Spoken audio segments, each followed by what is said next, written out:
location, we decided to move everything here to the auditorium, and this individual I'm going to be introducing here in a minute as well is going to be bringing our sermon. Now, you've heard the term bribery before. We have money, lots and lots of money right here that we would gladly bribe you. You would get one of these beautiful Guyana dollar bills, even a $5 bill in here as well, if you would like to move closer to the front. So anyone who would like to move closer to the front, feel free, and you get this money. So, there we go. Come on, come all.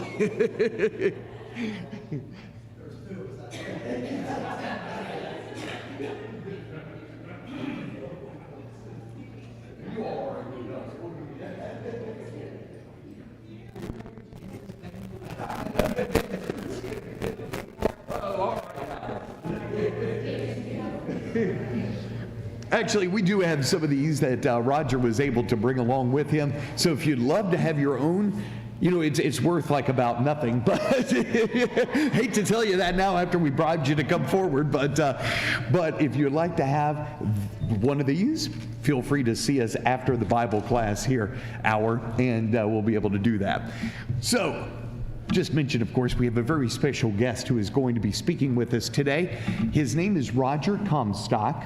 You probably have heard his name because we were going to have him speak a few weeks ago, and he just had one tragedy after another in his family.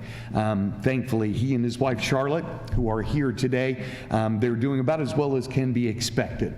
Roger is the pulpit minister at the Gatlinburg, Tennessee Church of Christ. He's been there for 5 years. And for the past 3 years, he has headed up the, I always say Amerindian, but you pronounce it differently. Amerindian. The Amerindian mission effort in Guyana, South America. And our missions committee is looking to see if that might be something that would be good to support. He has over 20 congregations around the country that are doing that, and it is a great work, as you are going to soon hear and see. Would you please give this young man your undivided attention, Mr. Roger Comstock.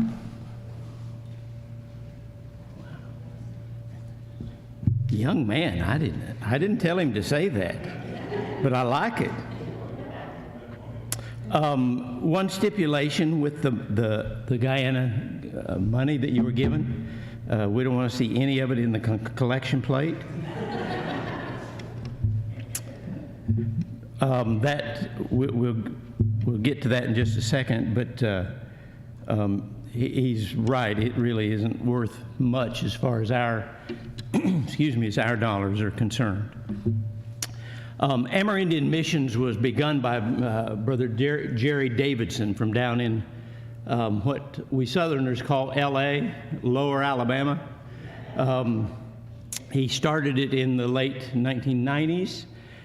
He had done mission work in several different places. His family lived in Trinidad for a while and so forth, but Brother Jerry had got Parkinson's and passed away about 2 years ago, and he was the one responsible for the work that I now oversee.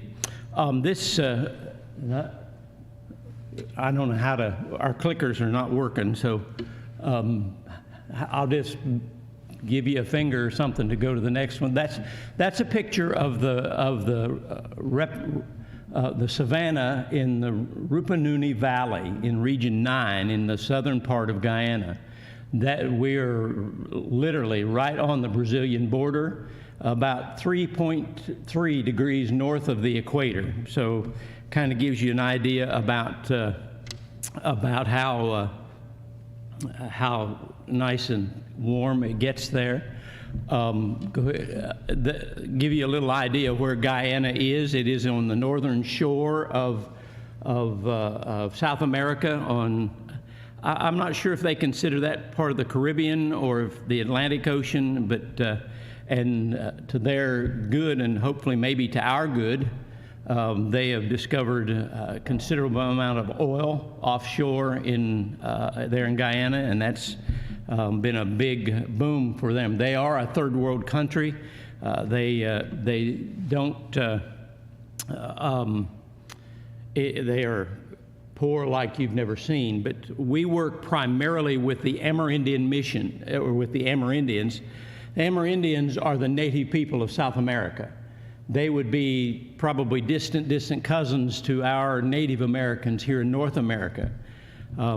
They really are Southerners, but this map gives you an idea. Guyana is bordered on to the west by Venezuela, which you know is under considerable problems, and on the east by Suriname, and on the south by Brazil, as I've mentioned. The next slide is Brother Jerry Davidson. He passed away, as I said, in November of 20, and I just dearly loved him. He good God of man, was educated at what back then was Alabama Christian. I was honored to be able to do I was asked to do his funeral in Nashville, which I considered a distinct honor. But I give him credit, a lot of credit and a lot of respect for the work that he began there in South America. This next slide is the one white guy there in the picture is Brother Larry Kirby. We lost Brother Larry Kirby last January to cancer.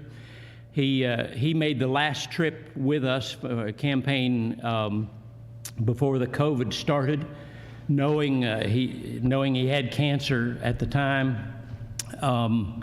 He went through several different trials to try to help other people. He knew he was not going to get better. But we dearly miss him, and he was a great part of our work in Guyana. Some of you, Sam and Jill, would know this couple. This is Brother Gene and Miss Carolyn Johnson. He's formerly an elder at the Carnes congregation in Knoxville, where the School of Preaching is. He is retired as the president of Knoxville Christian School. They've made their last trip. They're in their mid-80s now. They've made upwards of 35 trips to Guyana. You can tell by looking at Brother Gene. I mean, you can just see the honoriness in him, they are a wonderful, wonderful couple. We will miss them in the work, but I wanted to give them credit for the years that they have given to the work in Guyana.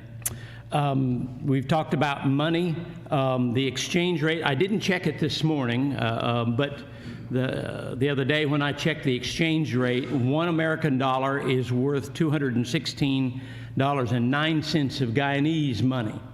That may not calculate in your brain, but if you think of it as what it'll actually buy, a Coca-Cola will cost you $200. To get roughly $200 to give you some idea. And that fluctuates, as our dollar fluctuates, obviously their dollar value fluctuates in comparison to the American dollar. I got this picture at a little village called Paramakatoy. $2,000 for a gallon of gas. So you think it's high for us now, but divide that by 200. And it still comes out to $10 a gallon. But this is a very remote village. It's hard to get. The only way in and out is by airplane. It's up in the mountains. Beautiful, beautiful village. A little cooler temperatures, being high in the mountains. It's at about 3,500 feet. But I just wanted to. So the next time you go to the gas pump, you won't be quite as discouraged when you know you're not paying $2,000 a gallon. Another map of Guyana, we fly in from Miami, we fly into Georgetown, which is the capital city, and then we typically fly down to Lethem that I have circled there toward the bottom. It is right on the Brazilian border. That is sort of our base camp. That's where the school is and so forth. We'll talk about that a little bit more. I have circled up there in the upper, I always get turned around. In the upper right-hand corner there is Jonestown. Many of you will remember the disaster that happened there with the mass killing of over 900 people died in that mass killing and suicide. It's been 43 years ago. Makes me feel old.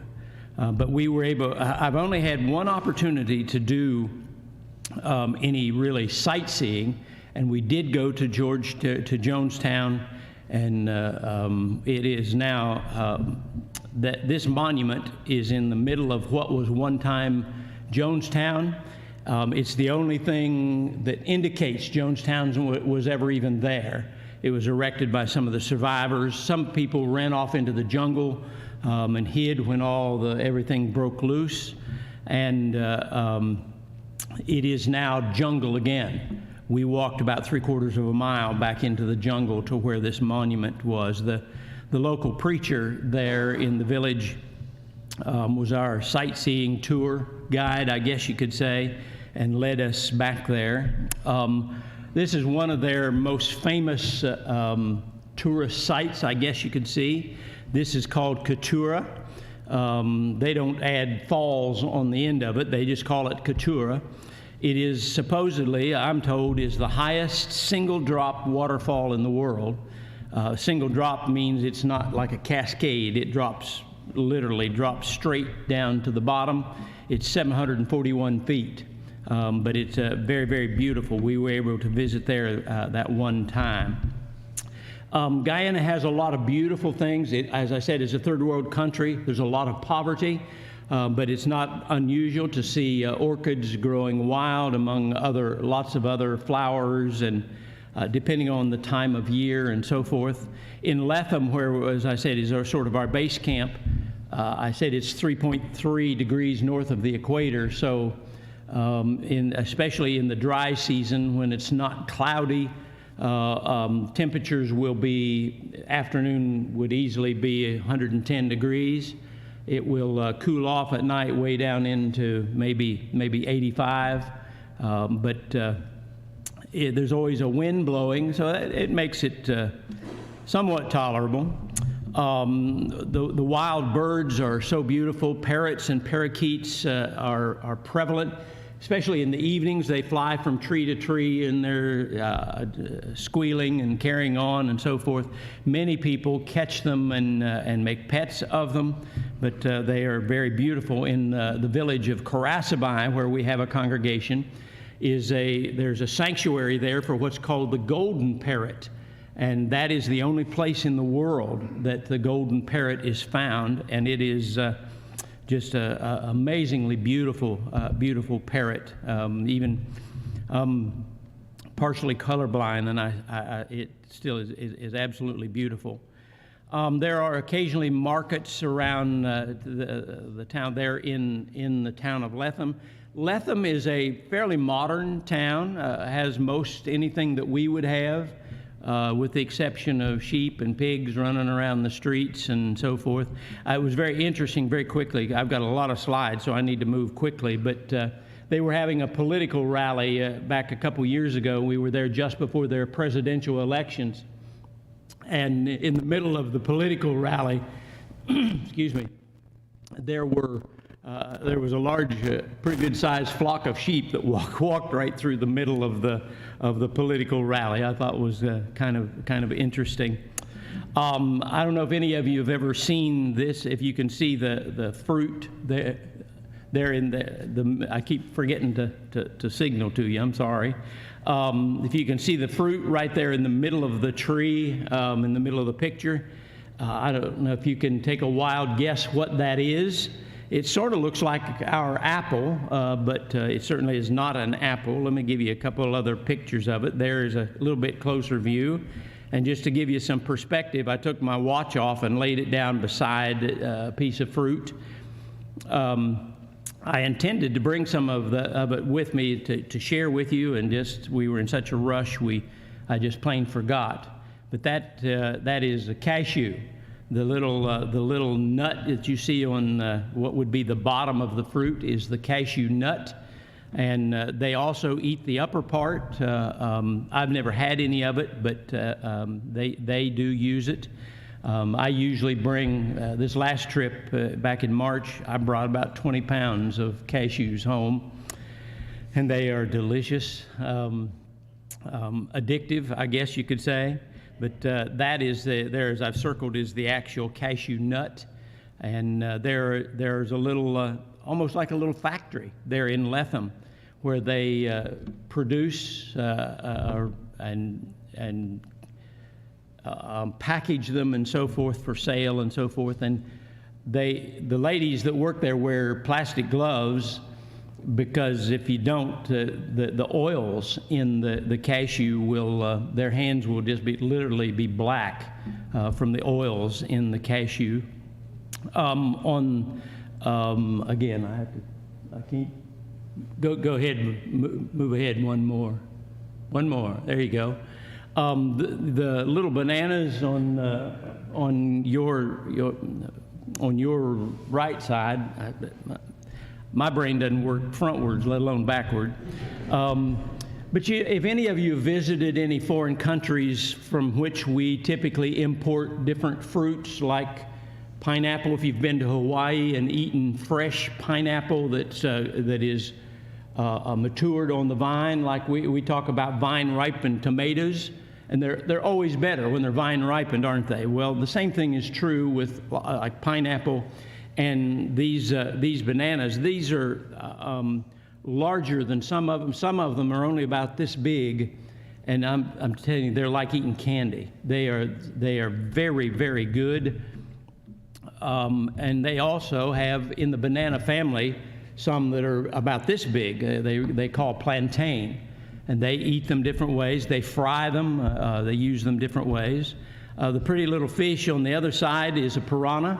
They are quite prevalent in the waters, fresh water in Guyana, in the rivers and streams and so forth. So I told the folks last night, we sort of jokingly, we let all the local guys do the baptizing.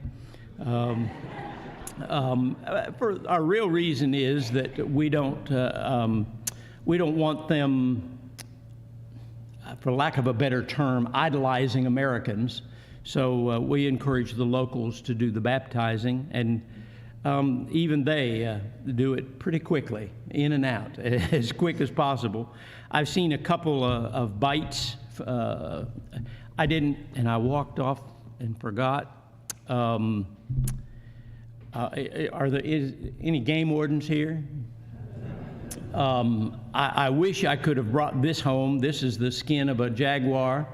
It is native to most of northern South America and Central America, but they are very prevalent in Guyana.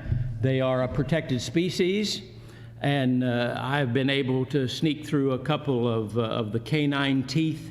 And I'm sorry I forgot to. I was going to bring them this morning to show you. But they are allowed to kill them if they are endangering their livestock.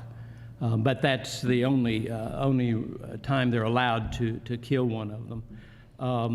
That gives you a little bit of an idea of those canine teeth. I think of the cat family, I think they probably have the largest of those of the canine teeth. You have any little kitties like that come in the clinic?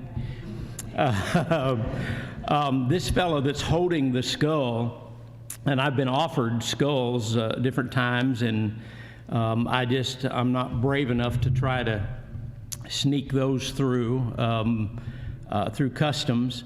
But the young man that's holding that skull was actually hit by the jaguar, and he was able, after it bounced off of him, it didn't latch onto him, but it hit him and injured his shoulder. But he had enough sense about him to get his bow and arrow ready and killed it. They're not allowed to have guns, so he killed it with a bow and arrow. that gives me goosebumps just thinking about it. If my life depended on a bow and arrow, I'd be in serious trouble. These are not every one of these, but on this map that I found is largely the different congregations, different villages in which we work. As you see, most of them are in the southwestern region, Region 9. And we primarily work with the Amerindian Missions, or with the Amerindian, excuse me.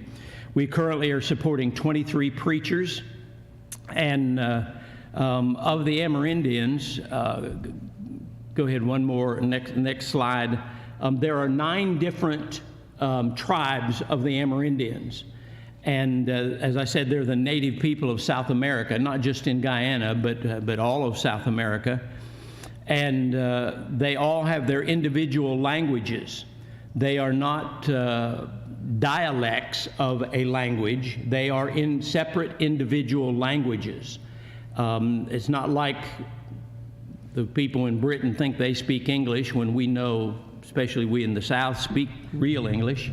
But they are 9 distinct different languages.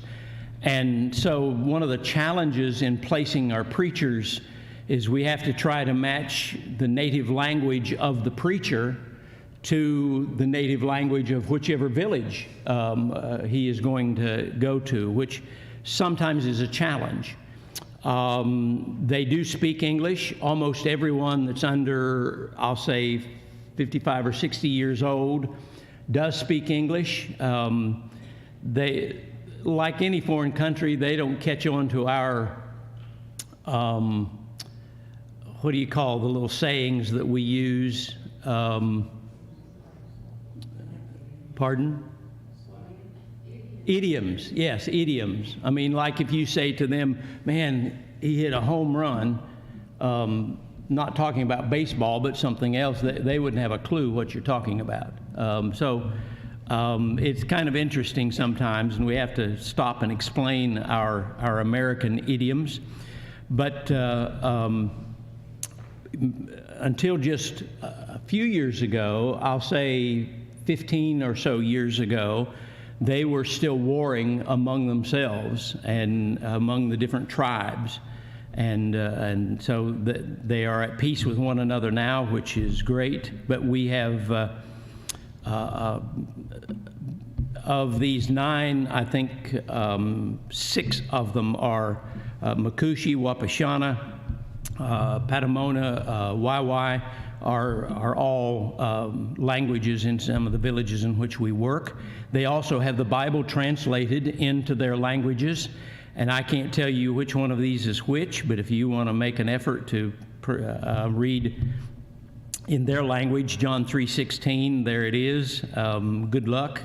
I don't know a single word of any of their languages because they speak English, so I don't have to worry about that. Late in the year 2020, you know, the big COVID year, we saw the need that they had for help because they were shut down much like we were. So we were able to collect from our supporters, gave us about $16,000 that we used to buy dry goods. Rice is a primary staple food there. Rice, flour, salt, sugar are things that we provided. Our man down there, Sunil, drove about 2,400 miles delivering to each of our congregations. We helped somewhere around 500 households, and we estimate about 2,500 individuals that were helped by that. He also had to fly to 2 different villages that are only accessible in the mountains by air, and approximate total of 11 tons of dry goods that we were able to deliver to those villages and those congregations out of the goodness of our American brethren. And Sunil and his family loaded up. This is our mission truck. Amerindian Missions owns this truck. And he and his family bagged everything up. They knew how many they needed in each congregation. and they bagged everything up and handed them out at each congregation. And as I said, it was they did that over the Christmas holidays. So I was very proud of his family and the effort that they made. That's our mission truck loaded down with some of those goods. This is one of our congregations. I put this picture in primarily. You can see all the white bags. Those are the dry goods that were given to each family at that particular time to help them through the COVID years. This is the school building for Guyana Christian University. I typically, when I usually go twice a year. I typically teach 2 weeks in the school, and then during these past 2 years, we've not been able to do campaigns. They were very restrictive as far as the COVID virus, and most flights were not even, there weren't even flights available into Guyana during that time. But we train preachers, and in the last couple of years, we've had several young ladies that have participated, have come to school to further their biblical education. It is a 2-year program, and I'm not sure exactly how many have now graduated from the school. It's been in operation for, I'm not sure exactly, roughly 10 years, I think. So I would imagine probably upwards of 200 folks have been trained in further Bible knowledge. The far end of the building, as you see there, is a clinic. The funds were a medical clinic. The funds were raised by Brother Tom Holland to build that addition onto the school. The two on this end of the closest end are 2 apartments that we as teachers have available to us when we go and teach. The center section, there is what they call a kitchen. You probably wouldn't call it that. But then there are also dormitory rooms. I think the biggest class we've ever had is probably 15 or so. But it's under the direction of the Eastern Shore congregation in Daphne, Alabama. It's also in L.A. That's the church building on one side, and then the clinic building, that's from the opposite end of the buildings from the previous picture. This was last year's graduating class, great bunch of guys, and you see one lady in there. That's Amy, and she's standing next to her husband, Huxley. Not all of them become preachers. Some of them come and just want to further their Bible knowledge, but several of them are preaching for us, and it takes a lot of dedication. Originally, it started they would go for 2 years straight, and that was so hard on their families for them to be away from home for 2 years. So we've now broken it down to where they come for a month at a time, and we have classes for a month, and then they go home for, I think, about 3 months, and then come back again. It takes a little longer. We teachers have to work a little harder to cover more material, but it works much better for them. This is the present class. Lord willing, I'll be seeing them in a couple weeks, as I'll be teaching in the school for 2 weeks. And you see here we have 4 young ladies in this group, and they certainly pretty up the ugly guys, but they are, and usually the girls tend to be the better students. We don't do real hard testing, but they typically do better than the guys as far as testing. This is our classroom. It is not air conditioned. As I said, temperatures easily will be 100 degrees or more during the day. There are some ceiling fans that are supposed to work. We spoiled Americans take fans with us, or some of us have battery operated fans, but they have electricity here. This is in Lethem, and so I set a fan right there close to the table where I sit, and I don't mind admitting I'm spoiled, and like probably most of you. This is one of our former students. He's wearing a typical headdress made of, obviously, of natural feathers from wild birds and so forth. He's playing a little flute. That's the bone of a deer's leg that he made into a flute, and he could play a pretty good tune on it. Typical scene. Again, this is the one side of the church building there in Lethem, or more specifically, the area is called Culver City. But it's not unusual to see sheep, pigs, horses, cows, chickens everywhere running loose, and we leave the doors wide open to get some air circulation, and it would not be unusual for a sheep or even the whole flock of sheep to walk right through the building as we're worshiping. These are two of our preachers. As I said, we now support 23 preachers. This is, again, I have to look to be sure. On your left is Archer Moses. He's a great gospel preacher, good Bible student. He's in the village of Katoka. And the fellow on the other side is Glenn Brown. He is now preaching in the village of Sand Creek. Both are great men. Not only are they good preachers, but they're dear friends and brothers in Christ as well. Both of them good guys to work with. My last trip in March, we did a preacher seminar, and there are roughly, I think, 18 of our preachers there. You can tell the lighter skinned guys are we Americans. On the far, again, my brain doesn't work. On your right is James Pendley.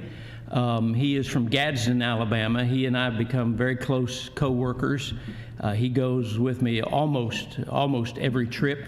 I'll show you another picture of him later. The man in the very front is Joseph Adventura. In fact, all of these are graduates of the school, but Joseph was in the Guyanese Army, and a fellow soldier that was drunk stabbed him in the back and paralyzed him.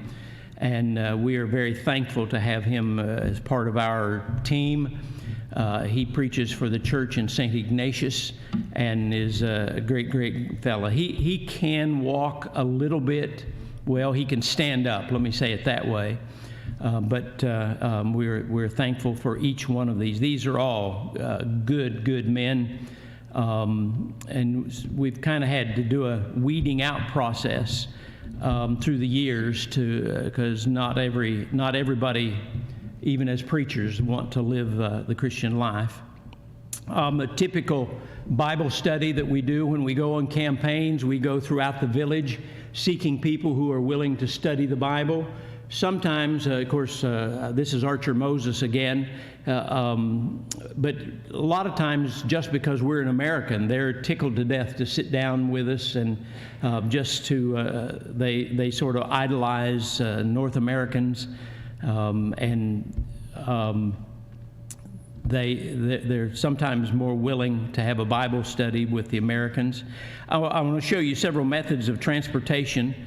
Typically, we fly from Georgetown to Lethem. As I said before, it's a distance of about 300 miles. It's about in this type of plane, it's about a 2-hour flight. They have gotten some newer planes that cut that down almost in half to just a little over an hour. Which is much more comfortable. That'll seat 12 people, and you are shoulder to shoulder, and nearly everybody falls asleep, and leaning on each other's shoulders and so forth.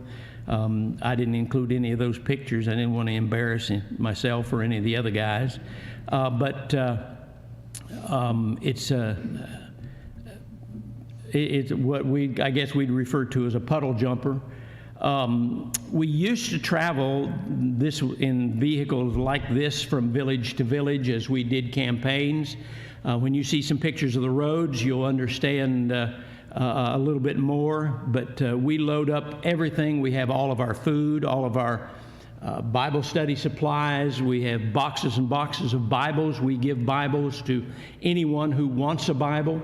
we kind of take that for granted. How many Bibles do you have in your home? Most of them have never owned a Bible. And to be given a Bible, they consider that a great privilege. But we finally learned after several years of trying different things, most of us had in our stuff that we leave down there, we learned that if you buy a wheelbarrow inner tube and blow it up about halfway, makes for a good cushion. And because it is a rough ride, and these trucks are not the most comfortable things, and it's dirty, dust flying. We now travel in what they refer to as buses. We'd call them minivans, and most of the time we're able to travel. We still use the trucks to haul we carry propane gas, our stoves, all of our water, food, everything we need. Tents, all of that. We still use the big trucks to haul most of that stuff. We purchase motorcycles for some of the preachers. We presently own, I think, 10 motorcycles that we give to preachers. Many of them preach in different locations on any given Sunday. Some of them preach in 2 or 3 different congregations every Sunday. So we provide them motorcycles for their use in the work that they do as a gospel preacher. This is a Honda 150. They are about $2,500 down there, which is pretty reasonable, I guess. I'm not a motorcycle guy, but they're required to take care of the day-to-day maintenance, where we take care of any of the major repairs that are needed. We have one congregation in particular that gives money just that we earmark in a fund just for motorcycle repairs. Again, the terrain and so forth makes it very, very hard. It's sandy soil, so it's very hard on the gears and the chains and the sprockets and the shocks and all of that. But we provide those for about 10. Another method of transportation, obviously, is a bicycle. We have bought, I don't even know how many bicycles we have purchased over the years. This is a Brazilian-made bicycle. It seems to be the strongest, most durable. If you count, I think there are at least 5 on that bicycle. I've seen up to 6 whole families ride on one bicycle, and often out in the middle of nowhere. Miles and miles and miles from anything. Out in the savannah as we're traveling, you'll see people on a bicycle. They don't think a thing about going 20 or 30 miles on a bicycle to get where they're going. Another method of transportation, most of them have farms 3 or 4 or 5 miles out away from the village. They do that so the livestock typically don't wander that far from the village. So they go out that distance so they can have their, we would call it a very large garden. Some of them produce and sell to the local schools that provide a warm meal for the children each day.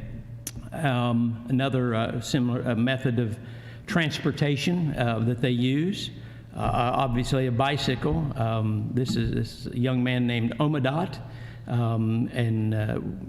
That again is one of the Brazilian bicycles. There's Joseph again, Joseph Adventura. He lived in a little shack that literally we wouldn't keep our dog in, and we were able to raise funds and add on and build him a better house with indoor plumbing and so forth. He lives there in Lethem, or well, technically in St. Ignatius. But he is a committed young man. In traveling by road from Georgetown to Lethem, again, it's about 300 miles. All of that dirt road, not gravel, it's just dirt. We were talking yesterday about what we here, at least in my growing up, we called washboard. You know how it's particularly on hills, on dirt roads. I get you have some dirt roads around here, probably. And you know how that bounce that we refer to as washboard, if you can imagine 300 miles of that, that's what it's like. And They drive like crazy people. The speedometer is broke. I think they broke it intentionally so I couldn't see how fast they're going. But in traveling from Georgetown to Lethem, there is a ferry that we have to use, and you have to be there when it's ready to go at certain times, or you have to wait another 6 to 12 hours to catch when it comes back from the other side. So it takes some planning to accomplish that. Last year I bought this electric bicycle. You can see right behind my foot there, you can see a pedal. It is a bicycle. Does not require a license, doesn't require a helmet. No restrictions because it is considered a bicycle. It's not a good idea to ride in the rain. But this feller's getting old, and it's about a 1.5 mile walk from one of the motels where we sometimes stay to the actual school, the church building. Some days you may have to walk that 3 or 4 times in a day. So this little machine was very great blessing to me. It's kind of like you remember the old mini bikes that kids used to ride. It's about the same thing. We'll go about 25 miles an hour. This is a lot of people love this picture. This lady was on her way to her garden, but she's got her cow trained for riding. This is what we do the most of. When we're on campaigns, we walk and walk and walk, seeking out people. A lot of times the villages are not close. The homes are not close together. They're often very spread out. So we do a lot of walking during when we're on an actual campaign. This elderly couple came to one of our services at the village of Awerowanow, and you can see their transportation there between them. Would not be unusual to see a couple like this, like I say, 20 miles out in the middle of nowhere. A couple, I'll give you several here real quick, general pictures of some of the housing that is very typical. I'll show you another picture where they make their own bricks. These thatch roofs, let me back up one, that kind of a roof, that's how they make it. The picture on the, again, excuse me, you can see how they weave them together. They typically use the branches, the palm fronds from the coconut palm, and they weave them together, and those roofs will last as much as 10 years. Is kind of interesting to me as an old has-been carpenter. The inside of one of the homes, another different home, inside view of the home, not exactly what you would prefer. Here you see a man who's made some bricks out of clay. They usually will find a source of clay and dig a pit and dig clay and then put it in a form, and he's laying them out to dry in the sun for use later. The other picture is the lumber that they use. I was telling some of the folks yesterday, they cut all of that with a chainsaw, and you can see it looks like 2x10s that you would buy at a typical lumber yard, but you can all of that is cut with a chainsaw, which is just kind of blows my mind. I can't cutting firewood. I can't cut a straight line, let alone cutting something like that. Water in many of the villages is difficult. The government has stepped in and is helping in that they're drilling wells and using solar-powered pumps, and then they kind of go out like the spokes of a wheel to different areas of the village. Rarely will they have any water right in their home, but through those spokes of the water lines, they have water much closer. But many villages, and many homes, this is the only source of water that they have. Again, us old spoiled Americans, pulling a 5-gallon bucket of water up 20 feet with a rope gets a little tiring. Our cooks use that water for washing the dishes and we use it for bathing and so forth. But again, we spoiled Americans make sure we have a good source of water. You've heard the expression, don't drink the water. You don't want to drink the water in Guyana, I assure you. So we make sure we have plenty of water available to us. Many of you are younger. You don't have a clue what that is. Some of you are older and may have even grown up using a facility like this. If it helps you understand what it is, there's another picture. That's an outhouse. And keep in mind, young man right here, could you stand up? He's about as tall as most of the Guyanese folks. You can sit back down. But so they build their outhouses to suit their needs. So when we as Americans stand up, we're exposed from about the waist up. So you have to be kind of cautious. But I show you the ingenuity. You know, God gave us this great tool we call a brain. But the ingenuity, can anybody guess what that is? Kind of looks like a bicycle chain, doesn't it? That's the hinge on the door of the outhouse. That's pretty ingenious, but I don't mind telling you, it's not one of my favorite activities. This is the shower house. That means taking a bath out of a bucket. Again, they also make those for their needs, which means, again, it comes to about here. And Valley especially, she was not comfortable at all with this method of bathing, but it's better than nothing, believe me. Some of us Americans, again, one of our people even had, I didn't know you could buy a shower that's a tent. One of our folks had, and it was quite nice to be able to step in there and use that. I took this picture, or included this picture primarily for one reason. One, it's a beautiful view from the village of Paramakatoy. It's up in the mountains, but you can notice the quality of that home. But do you notice that little thing sticking up in the middle? That's a solar panel. And it gives them a little bit of light. Some have them, some don't. The government provides them to some villages. I don't know what the criteria is, but I was studying one time with a little lady, and they are very quiet people.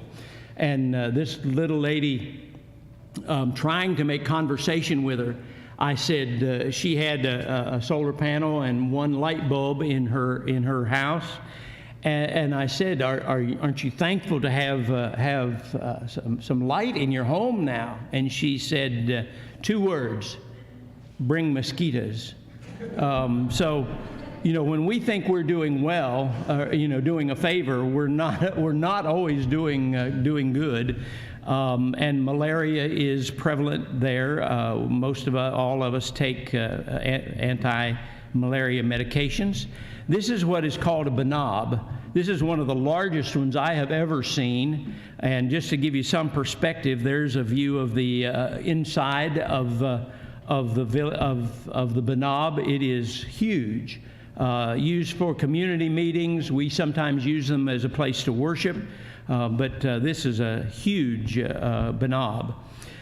This picture, I included this. One of the things I do, I carry a projector with me and do just like you're seeing, and I usually hang a sheet for a screen, but I kind of bait them through the week and tell them I'll have a surprise for them one evening, and I carry some DVDs of Bugs Bunny and Roadrunner and Tom and Jerry, and they've never seen anything like that. And I would rather watch the children than watch the cartoons. You can see the smiles. They've never seen anything like that. And it's just so much fun to hear them giggle and laugh and so forth. But we kind of reserve that for one night after our worship for a special treat. We are typically invited into the schools, in the kindergarten, up through what they call secondary school, which would be our equivalent of middle school. Let me move along. One of the things they do every morning, they line up like this, and notice they're all wearing uniforms. You saw some of the homes, the inside of the homes in which they live, and if you can imagine, those uniforms look like they just came from the dry cleaners. They are amazingly clean and neat, but they line up, they sing their national anthem. They have somewhat similar to our Pledge of Allegiance, and they begin their school day with a prayer.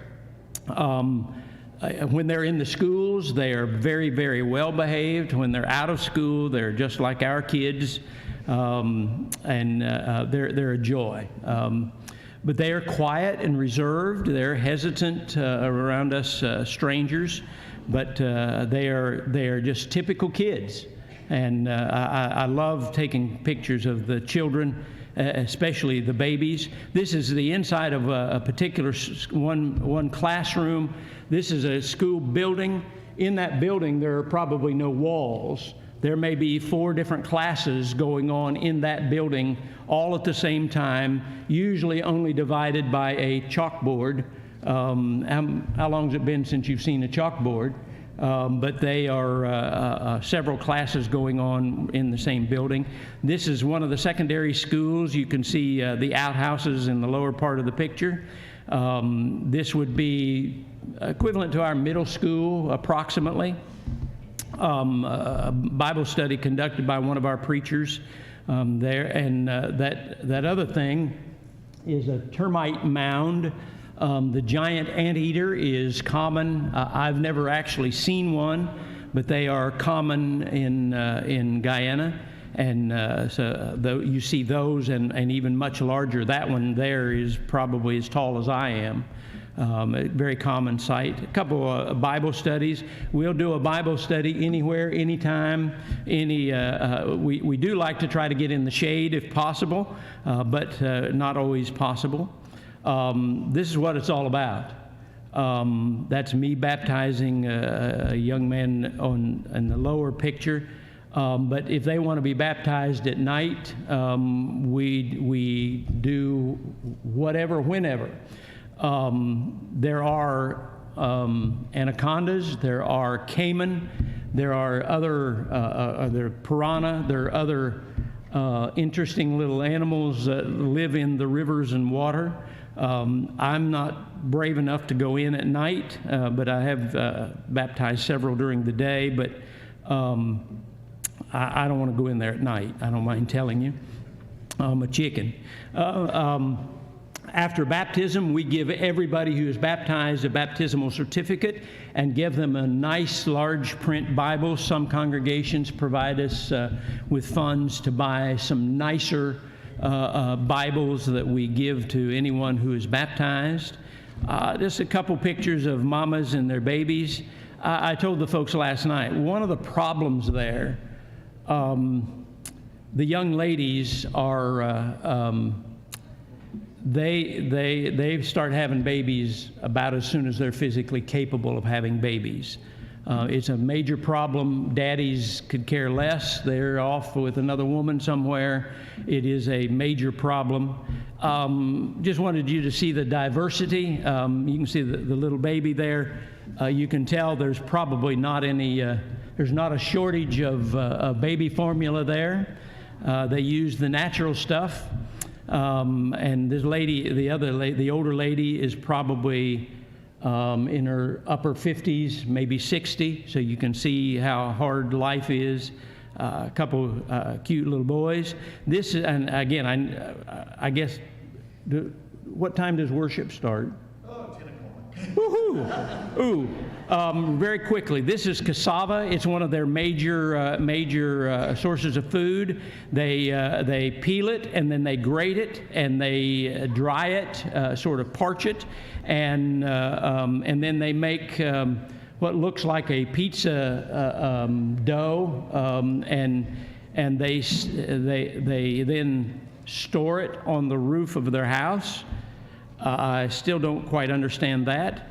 A byproduct of that cassava is not good. It ferments and is a major source of their liquor, which is a problem. Here, Brother James Penley collects money to buy over-the-counter meds that we hand out to the members of the congregation. Some of we carry ladies with us who are cooks for us. There's a couple of the meals, breakfast and dinner. We normally do 2 meals a day, and we're out on the paths during the noon time, so we carry our own foods.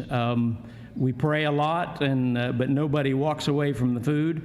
Those are called bakes. They are almost like a pastry. They are delicious. They're hollow in the inside, and I like to pull them open. And oftentimes we'll have some cheese, and I'll stuff some cheese or jelly inside. They are absolutely delicious. We worship in a lot of different circumstances, a lot of different arrangements, structures. Some in this is one of the church buildings that Brother Jerry had built. Let me move. There's the ladies' class. The Christian school in McMinnville made these bracelets to give to the children down there. I'll give you several pictures of the roads. I'll give you an idea of what we have to travel. That one's a video, so I need to move on. That's their version of an interstate. But if you can imagine 300 miles of that, another gathering. One of the things we did, and I know I'm out of time, but one of the things we did during the COVID years is renovated some of the buildings and did a lot of repair work. This is the church building at Maruka. This is before. This is after. The last project we did, this is a little house we built for a homeless man there in Maruka. We provided the funds for the materials, and the members built this little house for him. This is the church building in a village in the mountains called Monkey Mountain. Brother Jerry purchased this building a number of years ago. It was a dance hall prior to that, and you can see it's in bad shape. And this is the after picture. We've just finished on this project. Before we got there, these were totally unfinished floors. It was dark. The walls were dark. So we were able to get that job done. We do marriages from time to time. We have to be very particular. A lot of people live together, and we will not baptize people who are not legally married. If they are living together, I guess I should say. Some of the Christians at Kaikumbai, another Bible study, another worship. I'm trying to move. This is in the village of Kaikumbai. Let me back up real quick. That's the church building way out there in the middle. You can give you some idea how long of a walk it is out to the church building. That's a little bit closer view of the church building. And in the process of walking out there, you have to cross this water hole. And for some reason, they happened to have the camera ready when the preacher was trying to walk across that board, knowing that he's going to fall in the mud hole. And I nearly did, but I was able to make it. Not unusual sight at all to see the children on the road, very young, 4 or 5 years old, walk 2 or 3 miles maybe to go to school. Our next work is in the village of, our first campaign since COVID will be in the village of Maracaibo. It's about a 2.5-hour ride up a river. Beautiful, beautiful river. That's the church building. That's the transportation, wooden seats, no life preservers, no nothing. Beautiful ride up the river. Would be a tourist attraction. This is our tent village when we're in campaigns. Sometimes we have guest houses available to us. Again, I just love the children. The little fellow there he just grabbed my heart. This is Colonel Ricky Hagan, just recently retired from 38 years in the U.S. Army. Works with us. Some of the children are very shy. The little girl there, she, I don't know why she's sticking her tongue out at me, other than I stuck my tongue out first. This is worship in the village of Paramakatoy up in the mountains. That's what we preachers do best. We pray a lot. When we travel, we pray. When we get there, we pray. When we eat, we pray. Obviously, this is one of my favorite places in Lethem. If you can't tell, that's an ice cream shop. The owners know us on a first name basis. This is Sunil Joseph. He is he's my main man. He takes care of all of our business. His wife Jessica next to him, and his two children, Stephanie and Stephen, just recently visited us in Gatlinburg. They are very, very special. This is absolutely my favorite picture of the thousands of pictures I have. This was at the village of Paramakatoy. That's me, of course. My younger son next to me is Corey, and then our first granddaughter, Valley, and our oldest son, Jake, went with us on that particular campaign. And just a sunset, that would be, the mountains there are in Brazil. This is in the village of Caraçabai. Again, this is what it's all about, winning people for Jesus Christ. And of course, you know the Great Commission in Matthew chapter 28 and verse 19. I've run over time. I'm pretty good at that. But thank you for your attention. If you have any questions later, I'm open to any questions you may have. And I guess we'll dismiss for a minute or two while we get ready for our worship.